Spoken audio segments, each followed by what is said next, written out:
다 같이 하나님 앞에 고개 숙여 참회의 기도를 드리겠습니다. 긍휼과 자비와 사랑이 풍성하신 아버지 하나님, 돌아오는 탕자를 영접해 주시고 사랑해 주시고 그 지난 날을 묻지 아니하시는 놀라우신 은혜와 사랑을 감사하게 여기며 그 사랑을 믿고 오늘도 주 앞에 두려움과 부끄러움을 무릅쓰고 참회의 기도를 드립니다.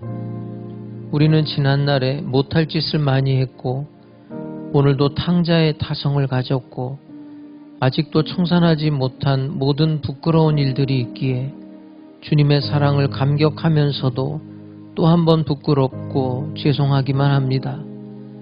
하나님의 자녀된 가운데 자녀답게 살지 못했으며 부모님들을 바로 섬기지 못하고 효도하지 못함으로 우리 마음속에 후회와 가책과 많은 죄책이 있습니다. 하나님의 자녀로 하나님의 이름을 욕되게 하며 또한 부모의 자녀로서 가문을 욕되게 하며 가서는 안 될 길을 가며 해서는 안 될 일을 하며 하나님 앞이나 사람 앞이나 부모님 앞에 너무나도 죄송스러운 일들이 많았습니다. 당연히 기쁘게 해드려야 할 부모님의 마음에 슬픔을 드렸고 편하게 해드려야 할 부모님의 생애에 고통을 주었습니다. 감사와 찬송이 넘쳐야 할 우리들의 생활이 원망과 저주로 일관되었습니다. 돌아온 탕자의 부끄러운 마음을 용서하시고 우리들의 미련함과 이 모든 죄를 긍휼히 여기시고 불쌍히 여겨 주시옵소서. 이 시간 십자가의 보혈로 속량하시고 말씀으로 감동 감화하시며 성령의 크신 능력으로 강하게 역사하여 주시옵소서. 이 시간은 하나님과 나만이 아는 죄들을 겸손한 마음으로 계속해서 묵묵히 참회의 기도를 드리겠습니다.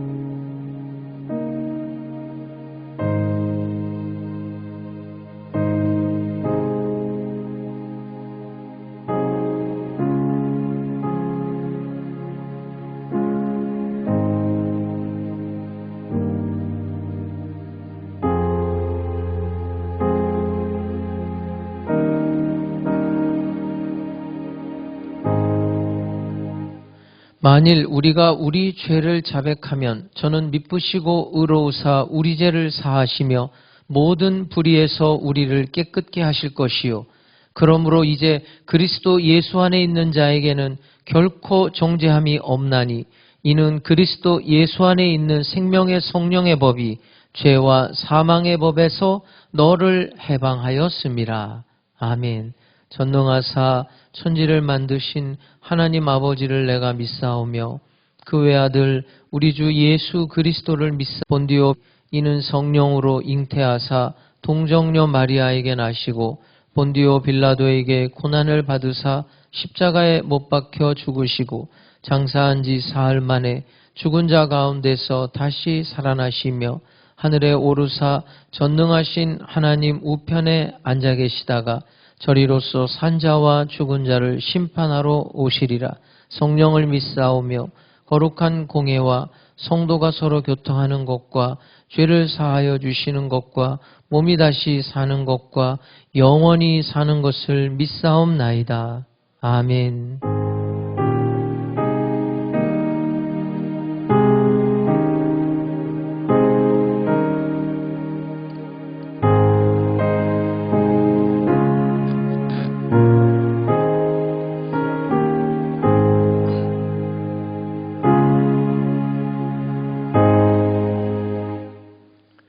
모든 인생을 감찰하사 살펴보시는 주님, 때를 따라 도우시는 하나님의 은혜로 온 세상을 녹음으로 물들게 하시고 꽃을 피워 세상을 아름답게 하시며 원근 각처에서 모여 오늘도 합심하여 예배를 드리게 하시니 감사와 찬양과 영광을 드립니다. 하나님의 도우심에도 불구하고 육신이 약하여 원하는 대로 실천하지 못하였으며 의지가 약하여 선한 일을 이루지 못하였으며 마음이 약하여 유혹에 빠지고 믿음이 든든하지 못하여 시험을 이기지 못하였음을 용서하여 주시옵소서. 코로나19로 인하여 일상의 모든 계획들이 진행이 늦어지거나 멈추어진 것도 있습니다. 어렵고 힘든 시기에 절대 주권자이신 하나님만을 바라보며 이겨나가게 하여 주시고 우리들의 믿음이 흔들리지 않도록 성령님 인도하여 주시옵소서. 크고 부드러운 손으로 늘 감싸 주시는 주님, 주님의 손길이 늘 은혜와 축복이 됨을 믿습니다. 위기의 어려움을 극복해 나아갈 수 있도록 도와주시옵소서. 모든 일들을 하나님께서 주관하시고 다스리심을 믿습니다. 상황에 따라 변하는 믿음이 아니라 변하는 상황 속에서도 변치 않는 믿음으로 주님이 주시는 축복을 누리는 하나님 순복음 백성들 되게 하옵소서. 하나님의 은혜 가운데 이 땅과 전 세계 코로나19가 소멸되리라 믿습니다. 우리 모두가 하나님이 하시는 그 일을 잠잠히 바라보고 찬양하고 경배하게 하옵소서. 하나님 순복음교회를 사랑하시는 주님, 주님의 원대하신 뜻을 이루기 위하여 당회장 목사님을 세워주시고 늘 함께하여 주시니 감사를 드립니다. 말씀을 대언하실 때마다 놀라운 기적과 이사와 영광이 나타나게 하옵시고 우리의 교회가 구원의 방주가 되어 많은 영혼 구원의 역사가 일어나 예배수가 늘어나고 평안하여 든든히 서가게 하옵소서. 동역하시는 교육자님들에게도 동일한 은혜를 주시옵소서. 오늘도 당회장 목사님을 통하여 주시는 말씀으로 우리를 인도하시고 진리로 이끄시옵소서. 예배 시간 근심과 걱정이 변하여 기쁨과 감격이 되게 하시고 성령님의 도우심을 경험하게 하옵소서. 명보 형제와 나영 자매의 특송을 받아주시고 예배를 위해 수고하는 손길들 기억하여 주시옵소서. 우리를 구원하신 예수 그리스도의 이름으로 기도드립니다. 아멘.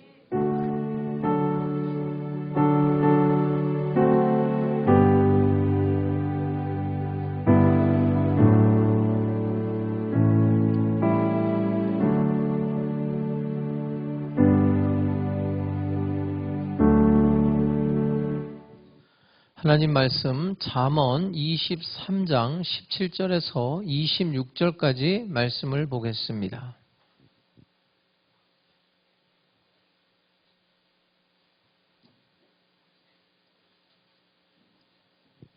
잠언 23장 17절에서 26절 제가 봉독하겠습니다. 네 마음으로 죄인의 형통을 부러워하지 말고 항상 여호와를 경외하라.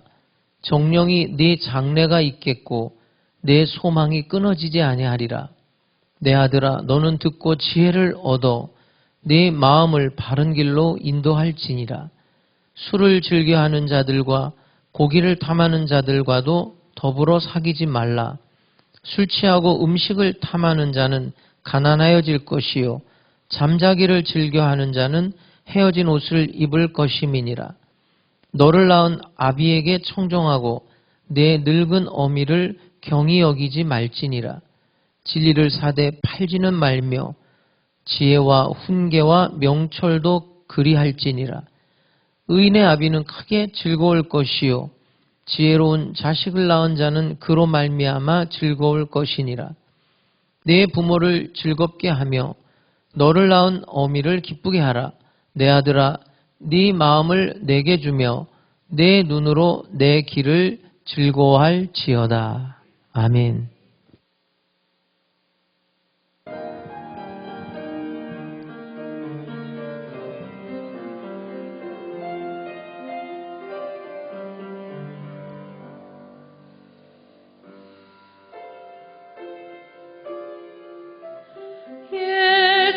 예수님의 모습을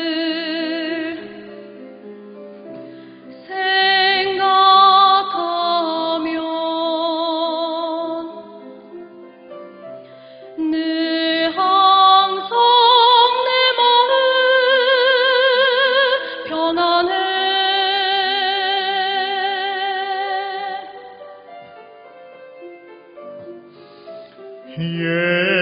예수님의 모습을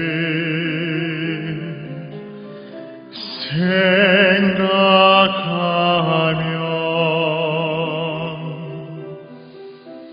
내 맘에 기쁨이 가득 넘치네.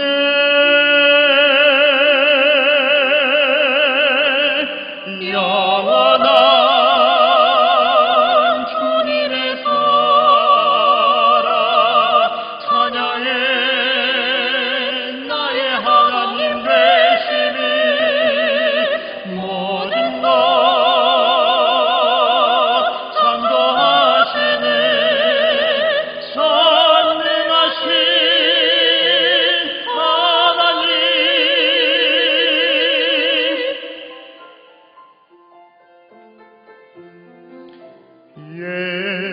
예수님의 사랑을 느낄 때면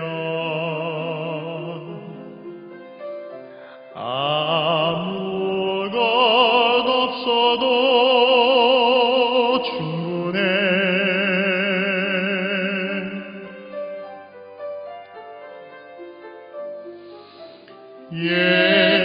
예수님의 사랑을 느낄 때면 그 사랑 내 맘을 방울하게 해.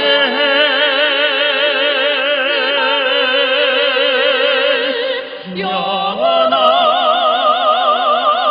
주님의 사랑 찬양해. 나의 하나님 되심이 모든 것 창조하시네. 전능하신 하나님. 영원한 그 사랑 찬양해.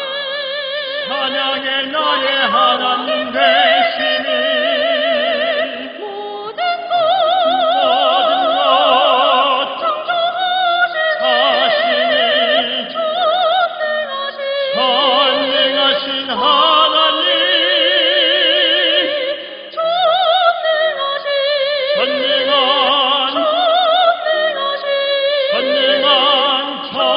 전능하신 하나님.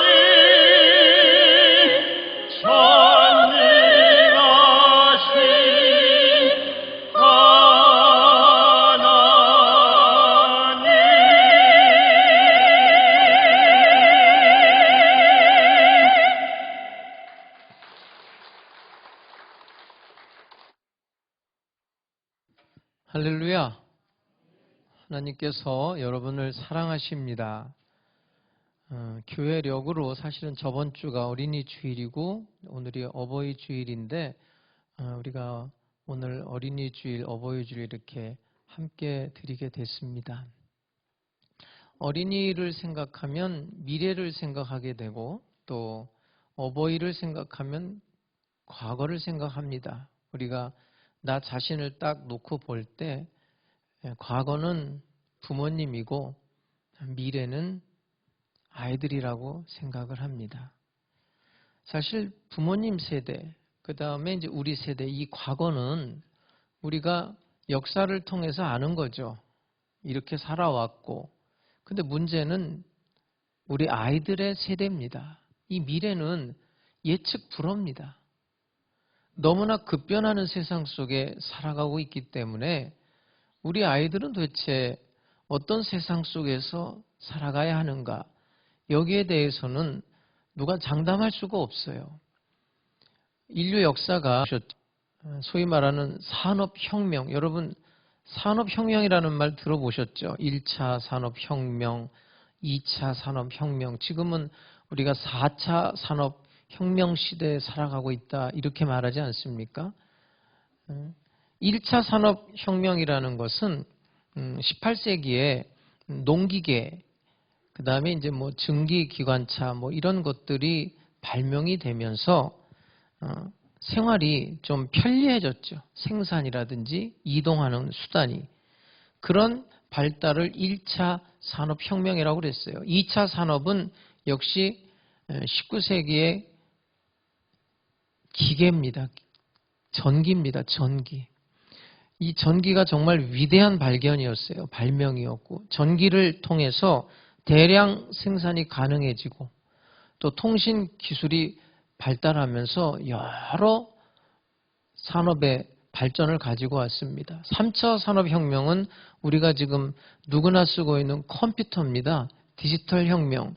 이것이 또 많은 걸 바꿔놨는데 우리나라도 이제 2016년도부터 4차 산업혁명이라는 말을 쓰게 됐어요. 이것은 인공지능이에요. 로봇과 함께하는 시대. 2016년도에 이제 우리나라도 사건이 하나 있었죠. 이세돌이라는 그 바둑 기사가 인공지능 알파고하고 바둑 대결을 벌였을 때 우리나라뿐만이 아니라 사실은 온 세계가 관심을 가졌었거든요. 누가 이길 거냐? 근데 우리나라 사람들은 대부분 이세돌이 이길 것이라고 생각했지만 이 인공지능을 개발한 사람들은 모두가 다 인공지능이 이긴다고 그랬어요. 알파고가. 근데 이세돌이 한 번 이겼어요. 근데 그것도 잘한 거래요. 지금 이 땅에 사는 인간 중에 알파고를 상대로 해서 1승이라도 거둔 건 이세돌밖에 없어요. 근데 사실은 이세돌이 그때 그 바둑에 지고 나서 은퇴를 하게 되거든요. 은퇴할 일이 아니에요, 사실은. 잘 몰라서 그래요. 여러분, 인간이 이 인공지능을 적어도 지식에 대해서는 따라갈 수가 없어요. 이길 수가 없다고요. 2012년도에 골드만삭스 그 뉴욕 본사에 인공지능 켄쇼가 입사를 했어요. 근데 무슨 일이 일어났냐면 이 인공지능이 놀라운 업무 처리 능력을 발휘한 거예요. 그 회사 직원 수백 명이 한 달 동안에 할 일을 이 켄쇼가 몇 시간 내에 처리를 해버린 거예요. 그리고 많은 이익을 냈어요. 근데 이 켄쇼는 이 인공지능은 뭐 휴가 보내달라는 말도 안 하죠. 잡담도 안 하죠. 임금을 인상해달라고도 안 해요. 24시간 묵묵히 업무 처리만 하는 거예요. 이 인공지능은. 그래서 이 회사가 어떻게 결정한 줄 아세요? 나중에? 보조 인력만 남겼어요. 그러니까 이 인공지능, 켄쇼를 보조할 수 있는 보조 인력만 남기고 나머지는 다 퇴사시켰어요. 우리나라 예를 하나 들어볼까요? 2014년도에 가천대학교 길병원에 인공지능 의사 왓슨이 등장해요. 근데 이 왓슨은 세계적으로 의학 논문집이 몇 편이 빅데이터로 저장이 됐냐면 120만 편이 저장이 되어 있는 거예요. 그 다음에 1억 명의 이상의 환자들에 대한 정보가 입력돼 있어요. 그 다음에 최근의 의학 정보까지 다 입력이 되어 있는 거예요. 자, 그걸 가지고 환자가 왔을 때 진단을 하는데 치료 방법까지 제공하거든요. 어떤 의사도 이 왓슨을 따라갈 수 없어요. 제가 말씀드리고 싶은 것은 적어도 지식에 관한 것은 인공지능을 인간이 따라갈 수가 없다는 얘기를 하는 거예요. 여러분들이 지금 가장 그 몸에 익숙하게 사용하는 게 내비게이션인 거예요. 지금 인공지능하고 좀 아주 약한 인공지능이죠. 네? 여러분 우리가 길 잘한다고 그러잖아요. 어떤 사람들 지리를 잘한다고 그래도 내비게이션 이 우리나라 전 세계 뭐 다 지도가 입력되어 있는 이것을 따라잡을 사람은 없는 거예요. 근데 제가 놀라운 건요.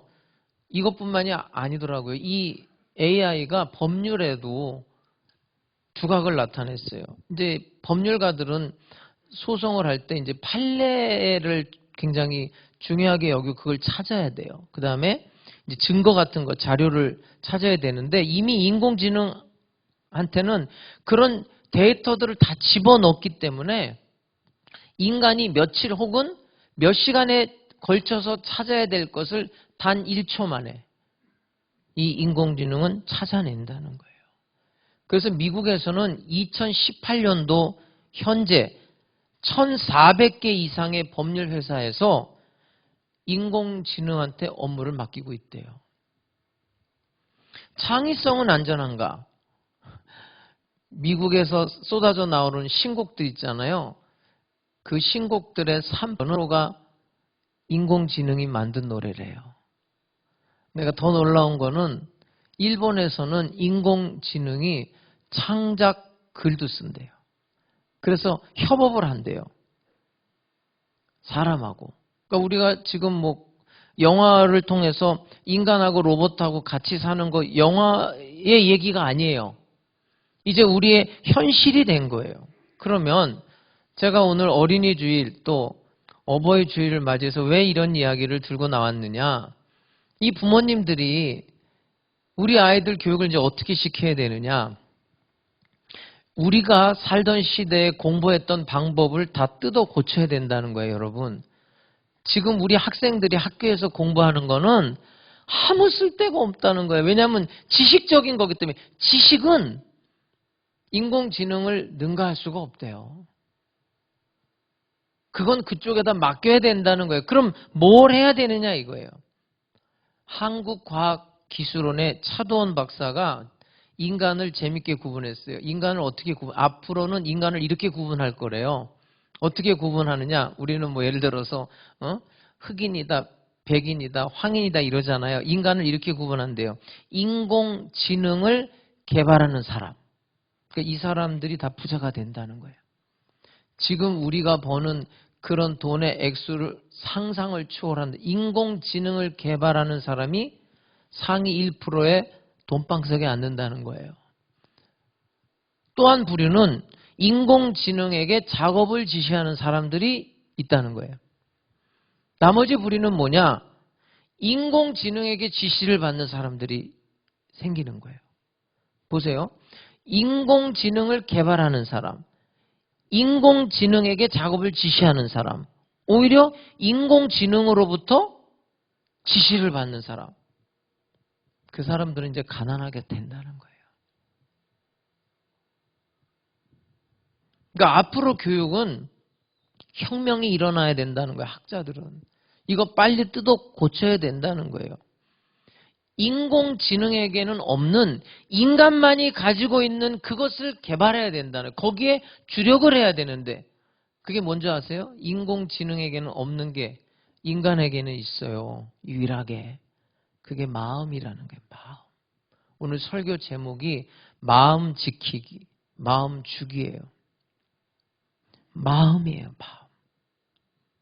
인공지능이 물론 지식은 인간이 따라갈 수가 없어요. 그러나 인공지능에게 지배를 당하지는 않을 거예요. 왜냐하면 인간이 인공지능에게 정치를 맡길 생각은 없거든요. 그리고 인공지능은 그 자체가 동기부여라든지 자아 이런 건 없어요.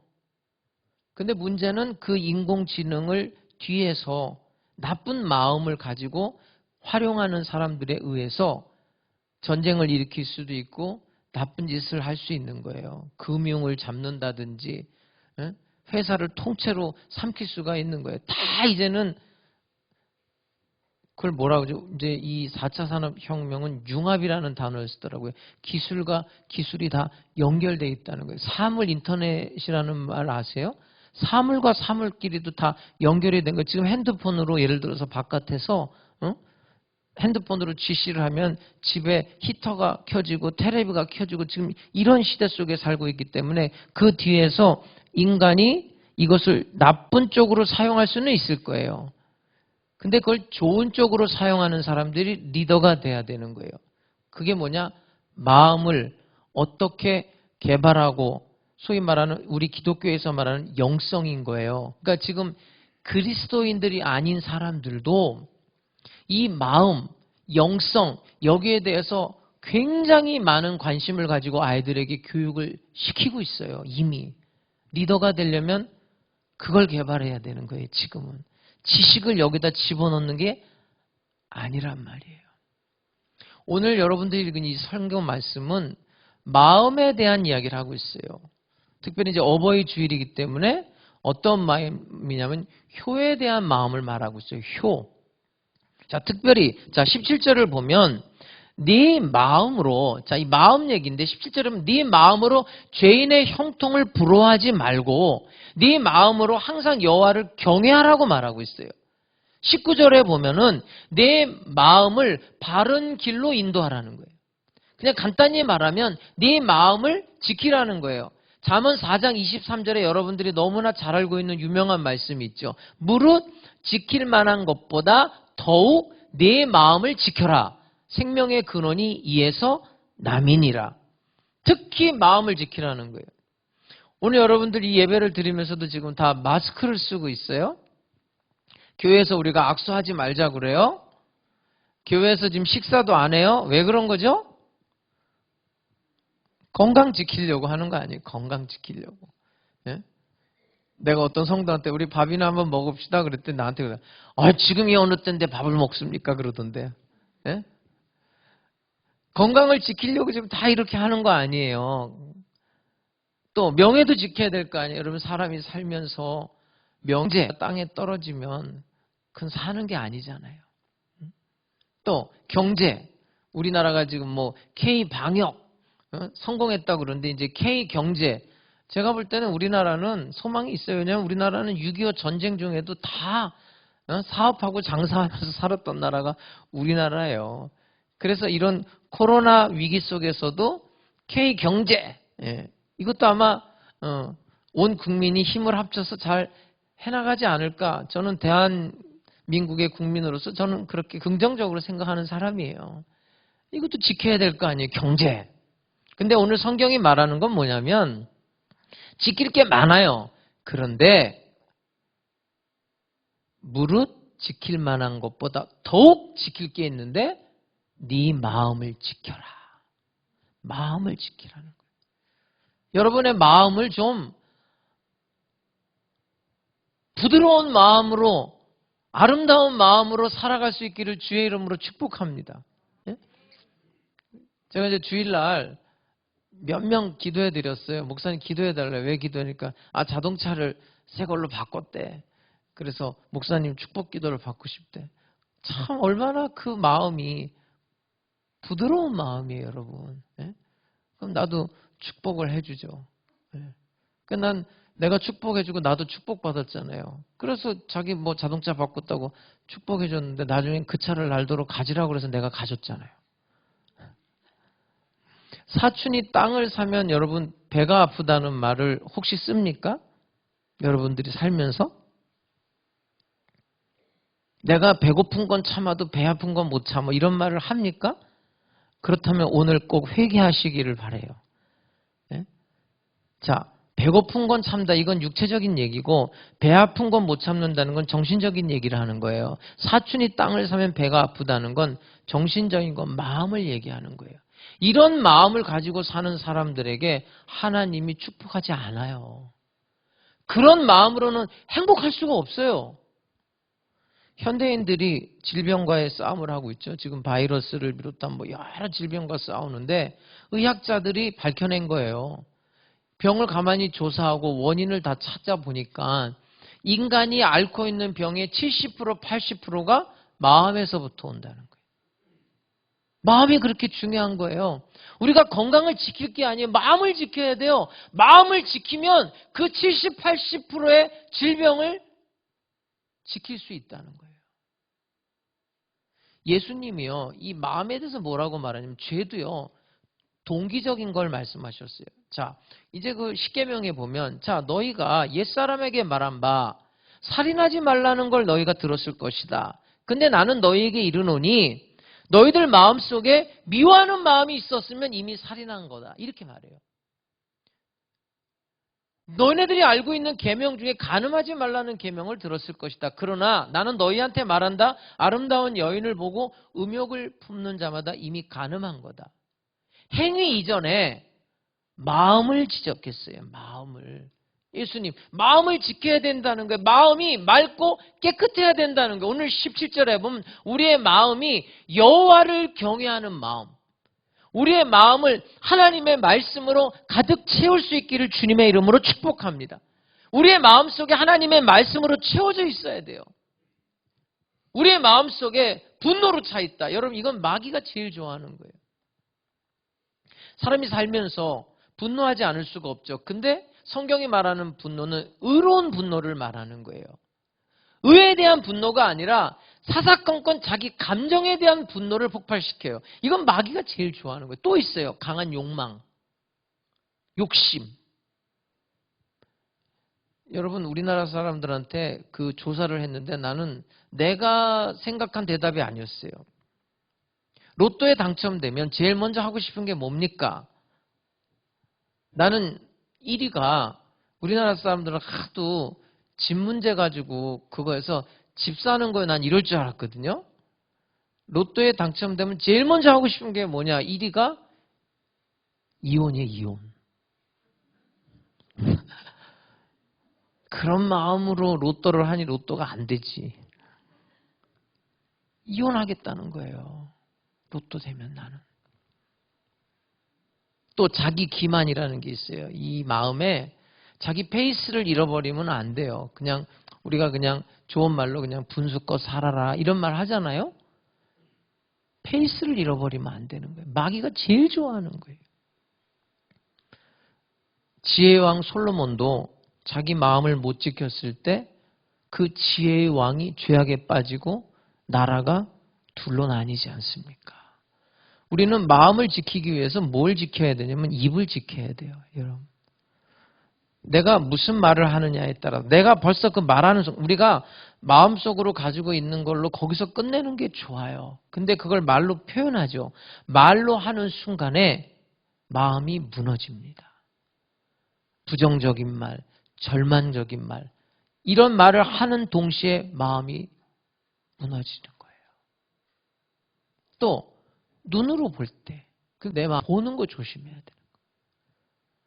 내가 잘못된 것을 볼 때 내 마음이 무너지는 거예요. 선악과를 먹지 말라고 그랬어요. 그런데 아담과 하나가 선악과를 보니까 먹음직도 하고 보암직도 하는 순간 그 마음이 무너진 거예요. 또 행동을 지켜야 돼요. 행동이 무너지는 그 순간에 마음도 완전히 다 무너지는 거예요. 오늘 성경은 분명히 말합니다.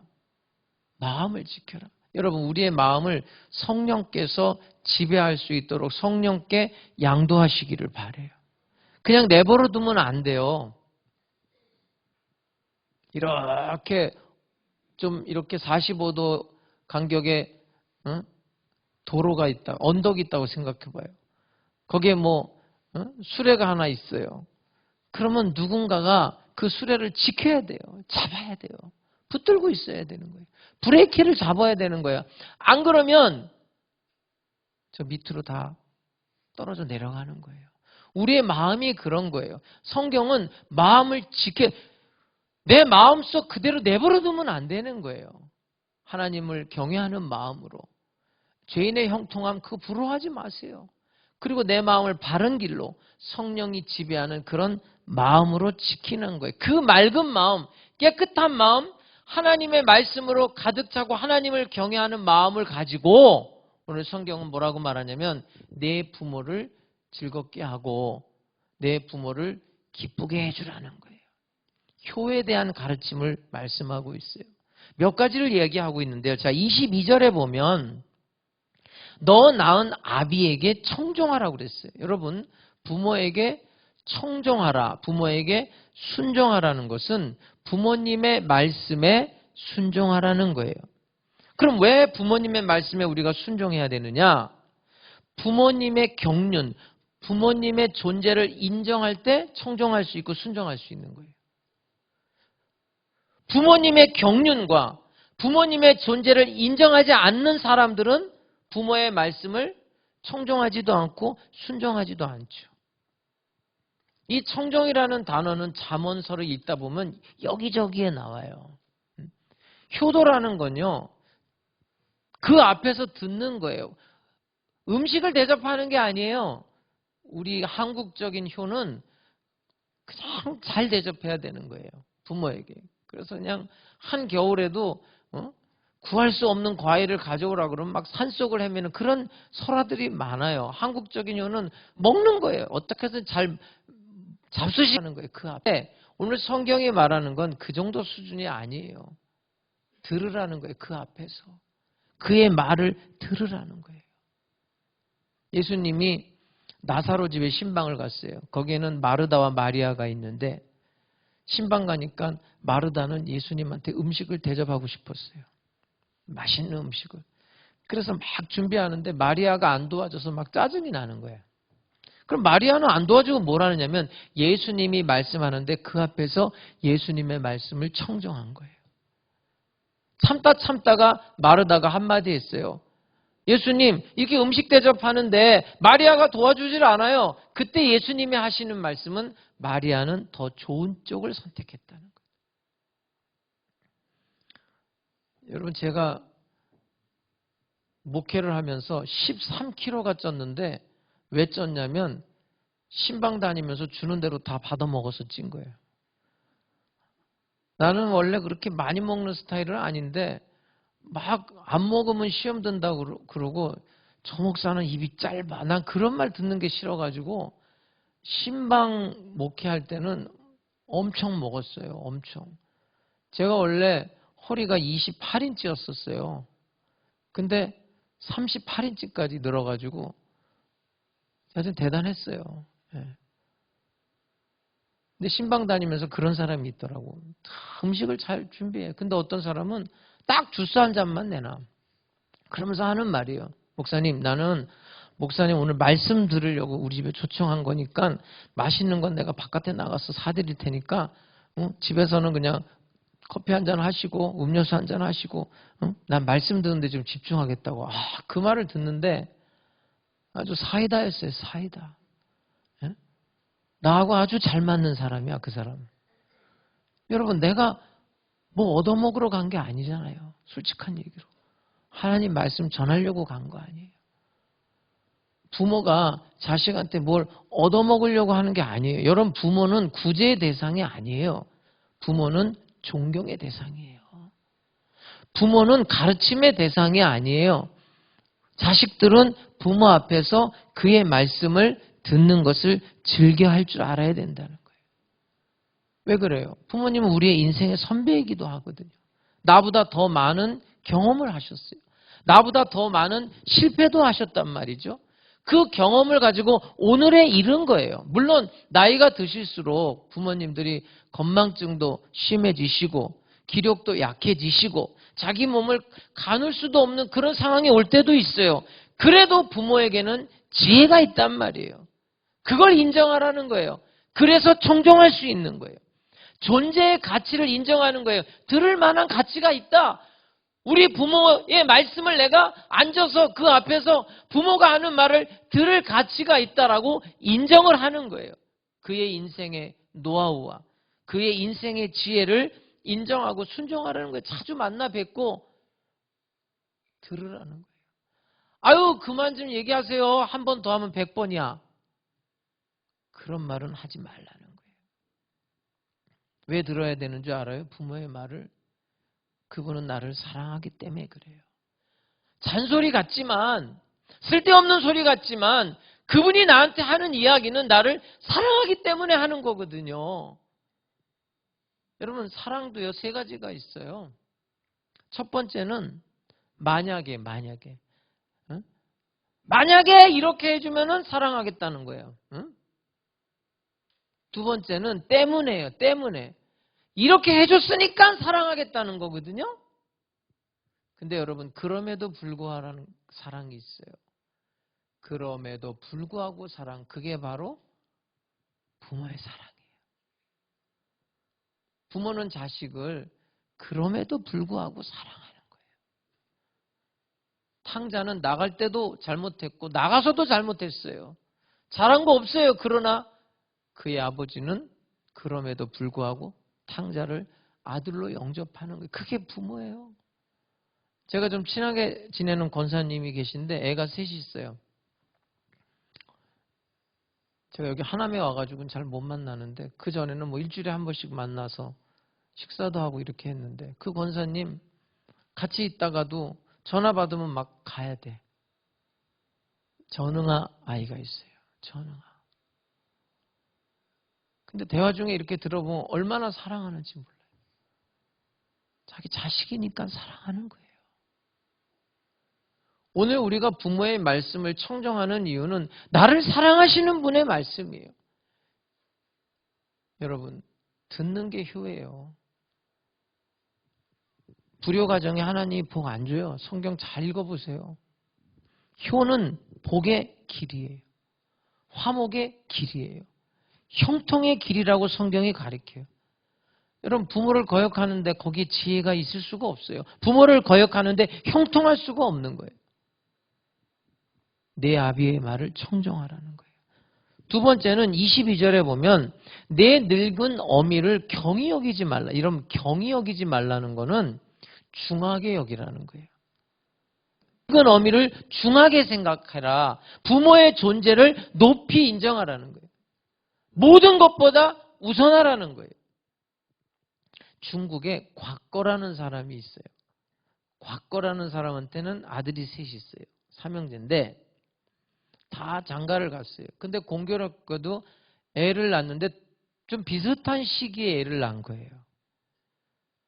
큰아들도 애를 낳고 둘째 아들도 애를 낳고 셋째 아들도 애를 낳는데 비슷한 시기에 애를 낳았어요. 이 곽거가 큰아들하고 큰 며느리를 불러놔놓고 하는 말이에요. 야, 내가 좀 오래 살고 싶다. 근데 알아봤는데 오래 살려면 여자의 젖을 먹어야 된다는데 저 애는 그냥 땅에다 묻고 내가 그 젖을 좀 먹어야 되겠다. 그랬더니 큰아들이 하는 말이 아버지가 미쳤다고 망령이 났다고 그럴 수는 없는 일이라고 거절했어요. 둘째 아들하고 둘째 며느리 불러다 놓고 똑같이 얘기했는데 둘째 아들이 하는 말이 정신 나가셨다고 거절했어요. 근데 셋째 아들은 뭐라고 대답을 하냐면 그러시죠 뭐. 그러십시오. 자식이야 뭐 또 낳으면 되는 거 아닙니까? 그리고 정말 자식을 땅에 묻으려고 곡괭이를 들고 자기 부인은 애를 안고 아버지가 뒤를 따라서 산으로 올라간 거예요. 이렇게 한참 올라가고 있는데 아버지가 잠깐 거기에 멈추라는 거예요. 그러면서 저 나무 밑에다가 묻으라고 그런 거예요. 그래서 그 나무를 밑에 파 들어가기 시작하는데 조금 파다가 보니까 거기에서 금종이 나온 거예요. 금종. 금덩어리가 나온 거예요. 여기를 파! 그랬더니 금종이 나왔어요. 이게 무슨 말일까요? 이 이야기가. 여러분 이것을 어떤 뭐 도덕적으로 윤리적으로 인도주의적으로 생각할 말씀이 아니에요. 이 이야기는 뭐냐면 자식보다 부모가 먼저라는 이야기를 하는 거예요. 요즘 사람들 보세요. 자식 끔찍히 위하죠. 부모는 저리 가라요. 자식한테는 그렇게 헌신을 해요. 근데 한번 생각해 보세요. 그 자식한테 그렇게 끔찍히 하고 나중에 효도 받을 것 같아요? 그 자식이 자기 부모가 효도하는 걸 봤어야 효도를 하는 거예요. 본 일이 없는데 어떻게 효도를 해요? 우선순위가 잘못됐다는 얘기를 하는 거예요. 우선순위. 여러분 하나님이 아브라함한테 아브라함아 부르잖아요. 예, 네 사랑하는 독자 이삭을 나한테 바치라고 그래요. 이 말씀도 마찬가지예요. 예? 뭐 인륜적으로, 윤리적으로 뭐 하나님이 어떻게 사람을 제물로 바치라고 할 수 있냐 이렇게 따질 문제가 아니에요. 우선순위를 말하는 거예요. 누가 더 중요합니까? 오늘 성경은 네 늙은 어미를 경히 여기지 말라. 소중하게 생각해야 된다는 거예요. 귀하게 생각해야 된다는 거예요. 부모를 공경하되 부모의 존재를 먼저 인정해 주라는 거예요. 그게 효예요. 부모님 꼭 필요합니다. 부모님 계셔야 됩니다. 그런 마음으로 살라는 거예요. 세 번째는 24절에 보니까 의인의 아비는 크게 즐거울 것이다. 여러분 우리가 부모한테 효를 행하기 위해서 출세가 효가 아니에요. 의로워야 된다는 거예요. 부정한 자의 부모는 슬퍼요. 부정부패에 연루된 자들의 부모는 맨날 울어요. 탄식하는 거예요. 물론 본인은 의인이 아니에요. 하지만 자식들은 의인이기를 바라는 게 부모의 마음이에요. 마태복음 7장 11절에 보면 너희가 악한 자일지라도 좋은 것으로 자식에게 줄 줄 안다는, 부모는 악하더라도 자식은 의롭기를 바라는 게 부모의 마음이에요. 의롭게 사는 것이 효의 길이에요. 또 24절에 보면 지혜로운 자식을 낳은 자는 그로 말미암아 즐거울 것이다. 여러분, 지혜롭게 사는 게 효라는 거예요. 자기는 지혜롭지 못해. 그렇지만 자식만큼은 지혜롭게 살기를 바라는 것이 부모의 마음인 거예요. 지혜라는 것은 순간적인 걸 말하는 게 아니에요. 영원한 걸 이야기하는 거예요. 미래지향적인 생각이 지혜입니다. 사실 이 지혜라는 건요, 좀 나이가 들어야 얻을 수 있는 거예요. 그러니까 우리가 보통 그래도 나이가 40은 넘어야 된다 이런 말들을 하거든요. 일본 사람들은 인생은 40부터라는 말을 써요. 저는 30살에 목사가 돼서 그때부터 주례를 했거든요. 30살 때부터. 내가 첫 주례를 30살에 하는데 여기 이렇게 목으로부터 해서 그 등골로 시냇물이 흘렀어요. 시냇물이. 예? 그래도 내 나름대로는 얼마나 준비를 많이 했는지 몰라요. 30살 때부터 태어나는 아기부터 시작해서 돌예배부터 시작해서 또 뭡니까? 결혼식, 그 다음에 세례, 침례, 또 나이 더 들어가지고 한갑이다, 고이다, 발순이다. 나중에 장례까지 목사니까 그걸 다 한 거예요. 근데 지금 와서 생각해 보면 그래요. 그래도 내가 나이가 40은 넘어야 목사답게 한 거지라는 생각이 들 때가 있어요. 물론 예수님 생각하면 예수님은 33살에 돌아가셨는데 좀 어폐가 있긴 하지만 그래도 내가 생각할 때 그런 생각이 들어요. 지혜라는 게 여러분 하루아침에 얻어지는 게 아니잖아요. 많은 경험이 있어야 되고 또 많은 실패와 사건, 사고를 통해서 얻어지는 게 지혜 아닙니까? 솔로몬 왕이 지혜의 왕이라는 건 다윗 덕분이에요. 다윗이라는 사람이 인생을 다 살고 가장 중요한 걸 지혜라고 생각한 거예요. 그러니까 잠언 곳곳에 보면 내 아들아, 내 아들아, 지혜를 얻으라. 이거는요, 솔로몬이 자기 아버지로부터 들은 말을 하는 거예요. 내 아들아, 지혜를 얻어야 돼. 오늘도 지혜를 얻으라고 본문에 나오고 있거든요. 지혜가 꼭 필요해. 지혜를 버리면 안 돼. 지혜를 사랑해야 돼. 지혜를 높여야 돼. 지혜가 제일이야. 지혜가 너를 지켜줄 거야. 지혜가 너를 높여줄 거야. 지혜가 너를 영화롭게 해줄 거야. 아들아, 지혜를 얻으라. 이게 다윗이 솔로몬한테 해준 말이에요. 그러니까 솔로몬은 자기가 자기의 인생 끝에 지혜를 얻은 게 아니에요. 자기 아버지로부터의 말씀을 그대로 받아들이고, 여러분 솔로몬이 21살에 지혜를 논하는 사람 아니에요. 21살에. 21세에 지혜를 논한 사람이 솔로몬이에요. 그래서 지혜의 왕인 거 아니에요? 오늘 하나님께서 솔로몬에게 말씀하셨어요. 솔로몬이 기도하니까 뭐든지 말해봐. 뭐든지 구해봐. 내가 다 줄게. 그랬더니 솔로몬이 하는 말이 지혜를 달라고 그런 거 아니에요.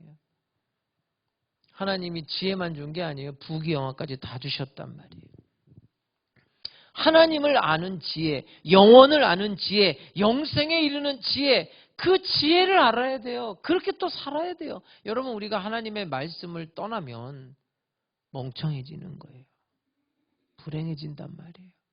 사람이 떡으로만 사는 게 아니에요. 물론 떡으로 살죠. 예?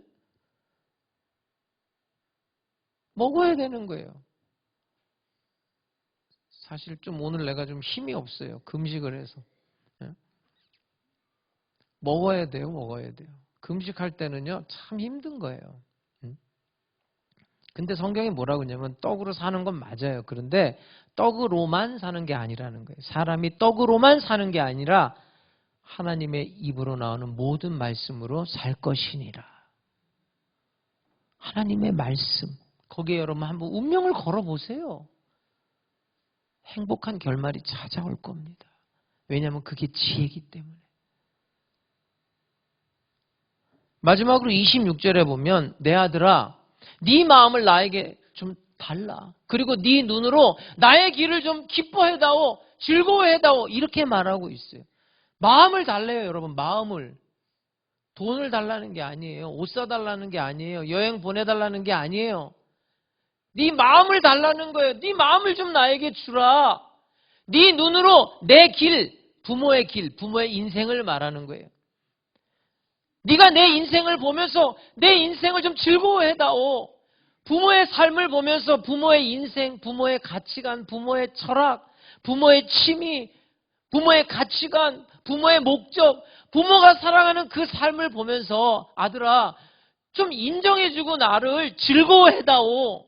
여러분 자식이 부모한테 하필 아버지는 왜 그 모양 그 꼴로 사셨어요? 엄마는 왜 그렇게 살았어요? 그건 불효예요. 아우 나는 아버지 창피해 죽겠어. 나는 엄마 이거 사람들 앞에서 내 엄마라고 하지도 마세요. 이건 불효 중에 극불효란 말이에요. 오늘 성경이 말하는 건 뭐냐면 부모님의 인생을 놓고 잘한 것도 있고 못한 것도 있겠죠. 그러나 그걸 좀 잘했다고 좀 칭찬해다오. 부모님 잘 사셨어요. 부모님 잘하셨어요. 부모님 결혼 잘하신 거고 선택도 잘하신 거예요. 메가더 장군의 아버지의 기도라는 게 있어요. 내가 그 기도문을 좋아해서 한때는 외우기도 하고 그랬었는데 그 기도문 마지막에 보면 메가더 장군이 그렇게 기도해요. 그리하여 나 아버지는 내 인생을 다 정리할 때쯤 말하는 거예요. 마지막 순간에 내가 아버지로서 이렇게 말하고 싶다는 거예요. 내 인생이 헛되지 않았다라고 말할 수 있게끔 그렇게 도와달라고 기도해요. 내 자식을 보면서 내 인생이 헛되지 않았다라고 말할 수 있게 해달라는 거예요. 여러분 사실 엄밀히 따지면 부모의 인생은 중요한 게 아니에요. 왜냐하면 자식의 인생을 보고 부모의 인생이 달린 거거든요. 부모가 그 인생이 어둡고 잘못한 거 많아요. 그래도 자식이 잘 되면 부모님 때문에 내가 있는 거예요. 부모님이 그렇게 살아왔기 때문에 오늘의 내가 있는 거예요 라고 할 때 그 부모는 행복한 거예요. 그러나 부모가 아무리 멋지게 살았어도 자식이 망하는 꼴을 보면서 그 자식이 잘못되는 걸 보면 그 부모는 땅을 치는 거예요. 그러면서 하는 말이에요. 잘못 살았구나. 헛된 삶을 살았구나. 아들아, 네 눈으로 내 길을 즐거워해달라는 건 내 인생을 좀 잘 살았다고 좀 그렇게 말할 수 있게 해달라는 거예요. 내 과거가 내 인생이 아무리 어둡고 부모의 인생이 잘못 살았어도 네가 똑바로 삶으로 인해서 내 인생이 헛되지 않게 해달라는 부탁이에요. 어떻게 보면. 그 자식이요. 부모에게 이렇게 말하는 거예요. 나는 가난한 집에 태어나도 나는 너무 고마웠다. 감사했다. 나는 이 집안에 이 가문의 아들로 딸로 태어난 것 너무나 행복했습니다. 그게 효예요. 왜요? 그 순간에 그 부모의 입에서는 이렇게 나오는 거예요. 자기의 과거는 어둡고 자기는 잘못 살아왔지만 그래도 자식을 보면서 내 삶은 헛되지 않았구나. 이렇게 나올 수 있다는 거예요. 여러분 오늘 이 잠언서 23장은요. 마음을 지키라. 내 마음에 죄인의 형통함을 부러워하지 말고 내 마음에 여호와를 경외하고 내 마음을 바른 길로 인도하는 거예요. 내 마음 속에 지혜를 가지고 살라는 거예요. 그러면서 효를 행하는 마음 그걸 가리키고 있는 거예요. 여러분 이 부모를 공경한다는 이 계명은 에베소서 6장 1절부터 3절에 보면 약속이 있는 계명이라는 말을 쓰고 있어요. 부모에게 순종하라. 자녀들아 부모의 말을 잘 들으라 그러면서 왜 잘 들어야 되는 이유를 설명하면서 약속이 있는 첫 계명이라는 말을 써요. 자, 십계명을 한번 들여다보면 그냥 뭐 하라는 거 아니에요. 하지 말라는 것도 결국은 하라는 얘기 아니에요. 하라 그걸로 다 끝나요. 끝이에요. 살인하지 말아라, 간음하지 말아라, 우상 숭배하지 마, 이걸로 끝이에요. 그런데 부모를 공경하라는 거에는 약속이 붙어 있어요. 무슨 약속이 붙어 있냐면 부모를 공경하는 자는 장수하고 이 땅에 살면서 형통한 축복을 주겠다는 거예요. 누가? 하나님이. 여러분, 효라는 건 말로 되는 게 아닙니다. 보고 배우는 거예요. 가문이 효의 전통을 이어갈 수 있도록 내가 효를 행해야 돼요.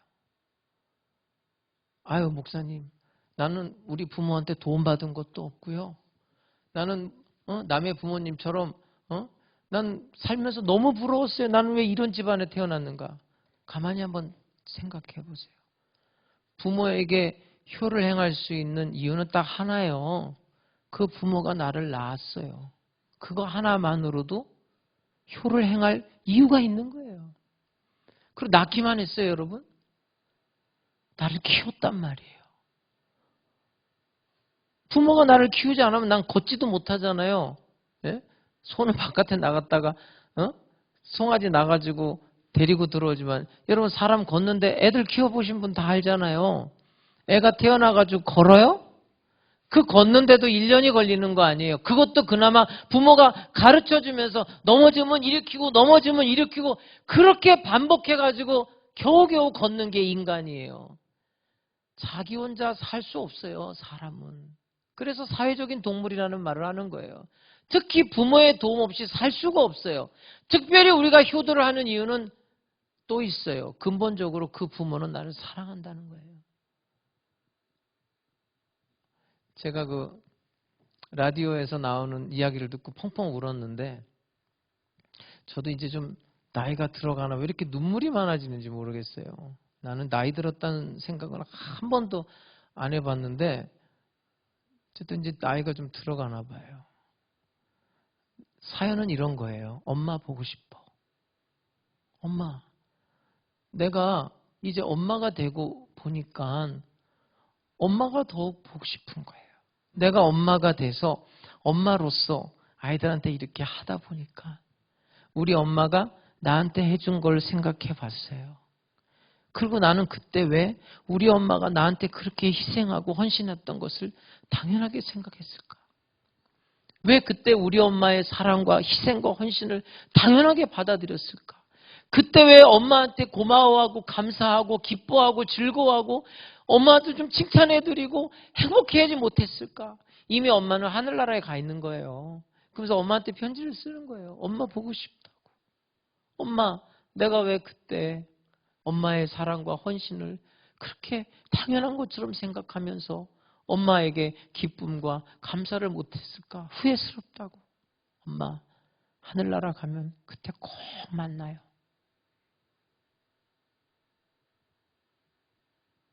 그게 부모의 사랑이에요, 여러분.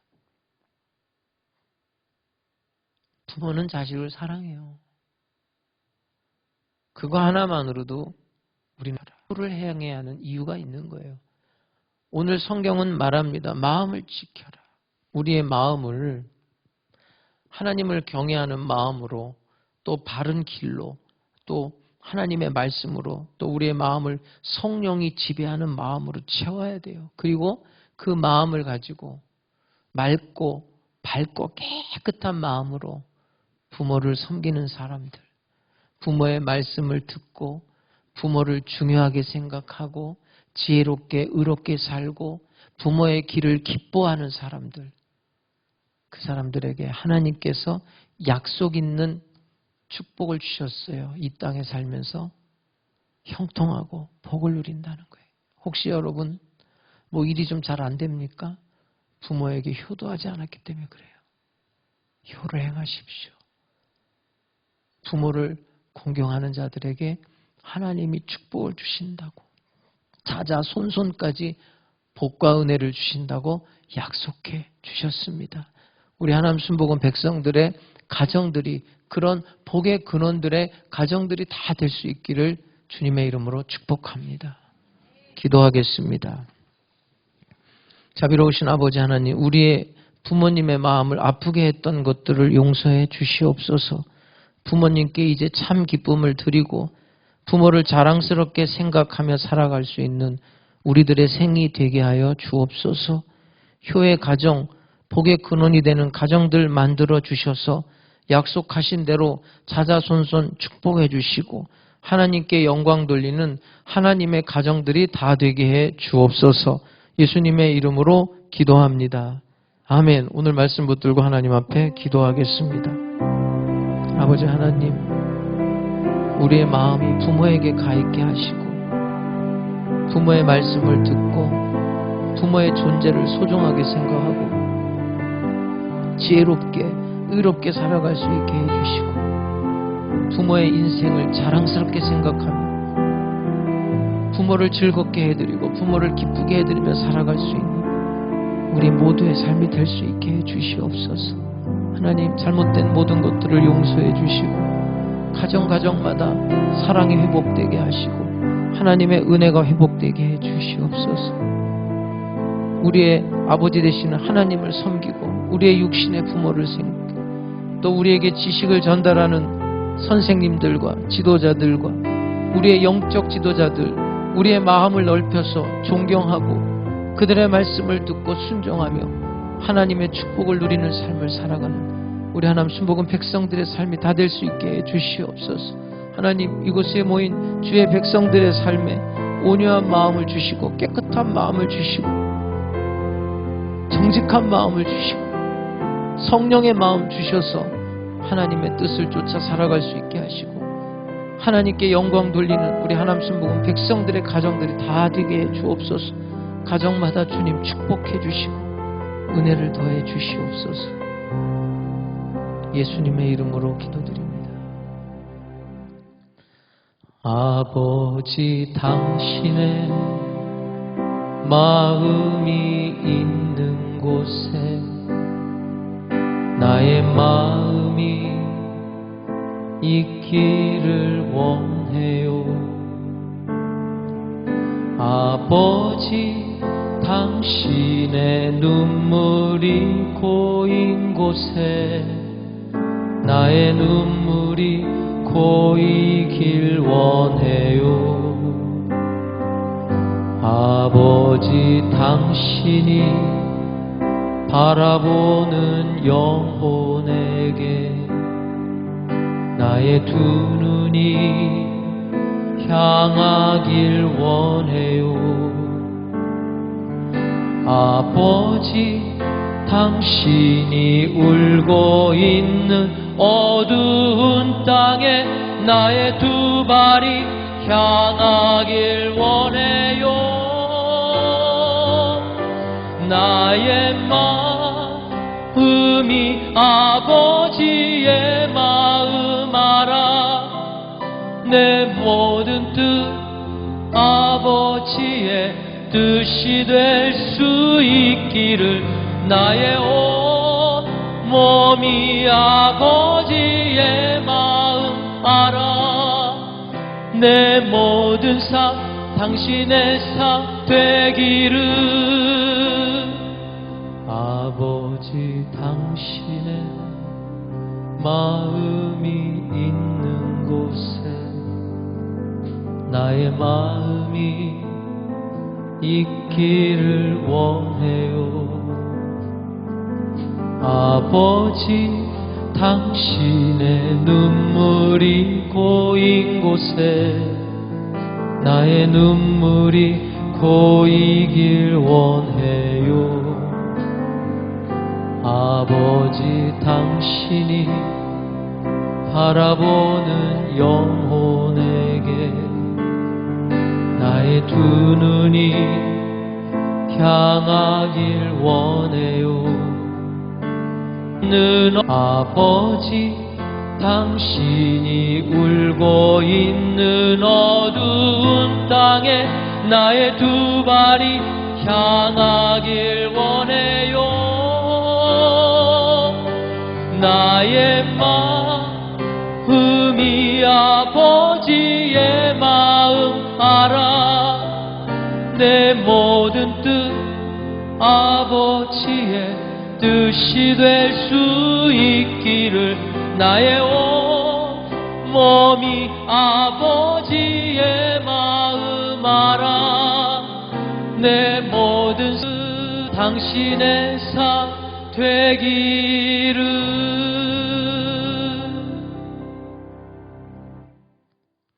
여러분 가정마다 하나님의 은총과 축복이 넘치는 귀한 가정, 복의 근원의 가정이 될 줄로 믿습니다. 기쁨으로 예물 드리겠습니다.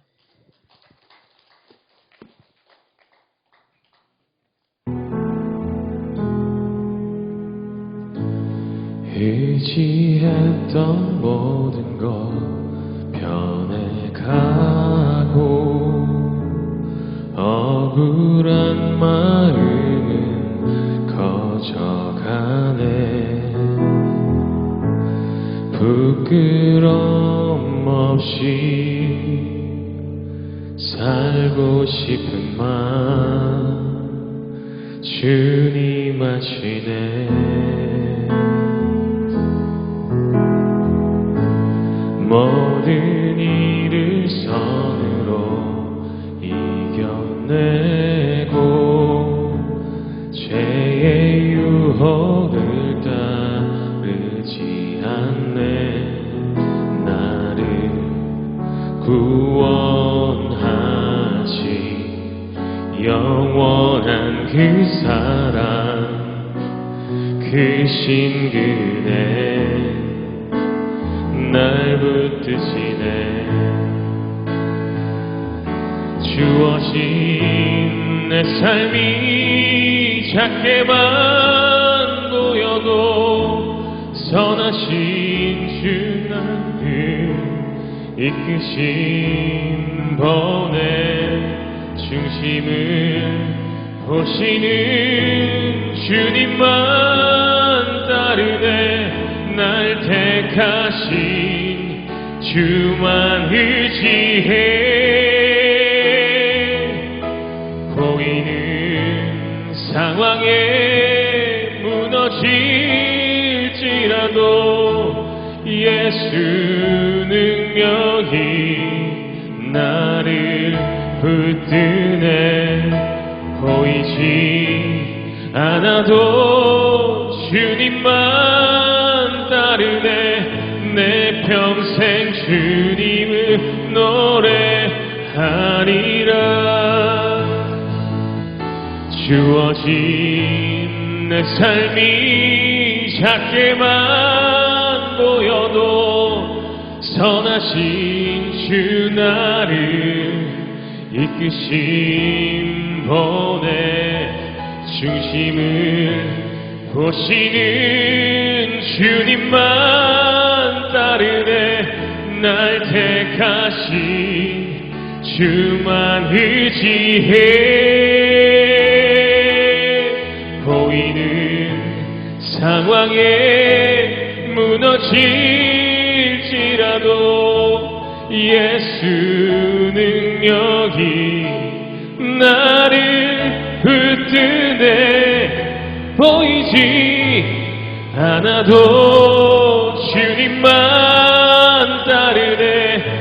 내 평생 주님을 노래하리라. 내 평생 주님을 노래하리라. 내 평생 주님을 노래하리라.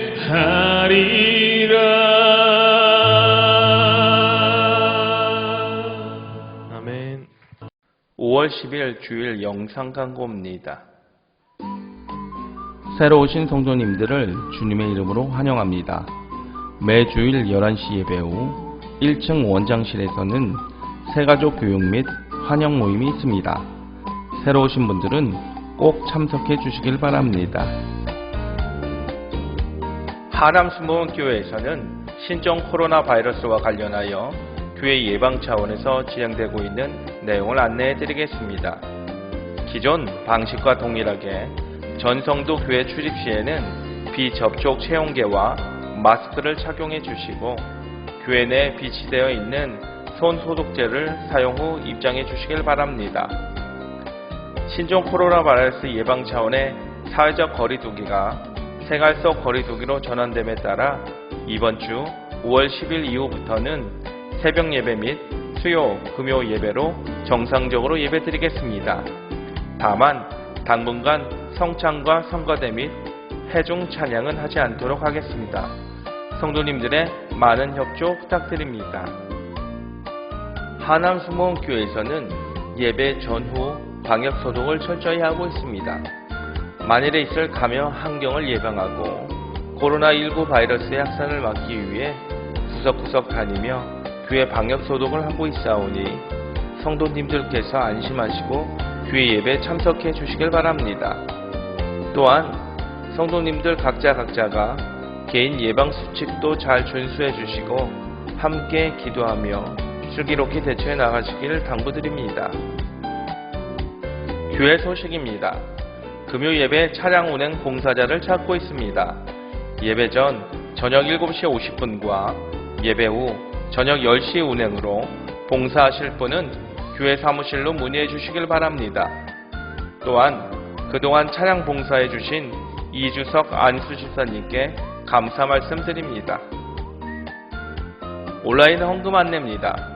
교회에 오실 수 없어서 온라인으로 예배를 드리시는 성도분들께서는 입금 시 송금자병과 헌금 종류를 기재해 주시길 바라며 이체가 힘드신 성도님께서는 헌금을 개인적으로 보관하고 계시다가 교회 나오실 때 봉헌해 주시면 감사하겠습니다.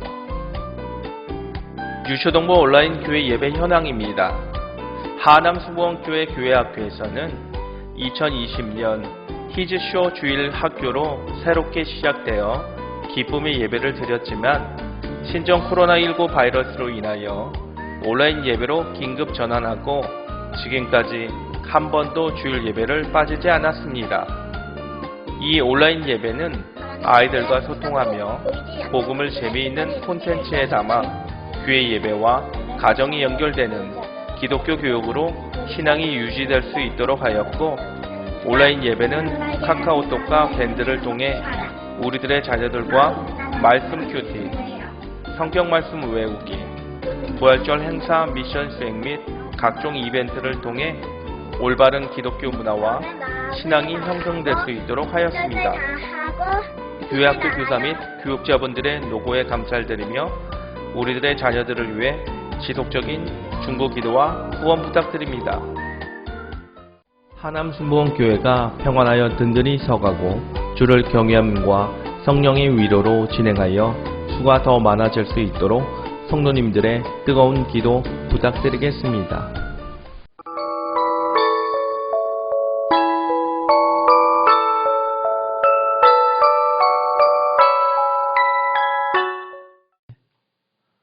감사합니다. 예. 할렐루야. 할렐루야. 이제 우리가 생활 방역을 해야 돼요. 여러분들 두려워하지 마시고 정상적으로 생활하면서 경제활동도 하시고 또 교회 생활도 하시면서 그렇게 온 국민이 다 이렇게 힘을 모아서 해나가면 됩니다. 여러분들 하나님 의지하면서 오늘 술마로 집사님 찬양한 것처럼 환경 보지 마시고 상황 보지 마시고 믿음으로 전진, 또 전진할 때 행복한 결말이 우리에게 다가올 줄로 믿습니다. 기도하겠습니다. 자비로우신 아버지 하나님 감사합니다. 신령과 진정으로 예배드리고 10의 1조 예물, 주일 헌금, 주일 감사 예물, 선교 예물, 전도 예물, CLS 후원 예물, 1000번째 예물, 생일 감사 예물, 자녀들을 위한 예물, 각종 예물을 정성을 다해 하나님 앞에 올려드립니다. 기쁘게 연락하여 주시옵소서.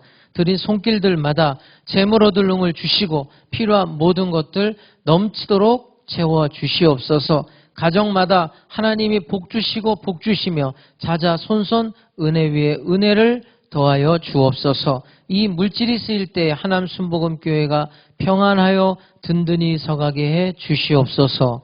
지금은 우리 주 예수 그리스도의 은혜와 아버지 하나님의 영원하신 사랑과 보혜사 성령님의 감동 감화 역사 인도하심이 마음을 지키고 마음을 들이며 살기 원하는 하남 순복음 백성들 머리 위에 영원토록 함께 계실지어다. 아멘.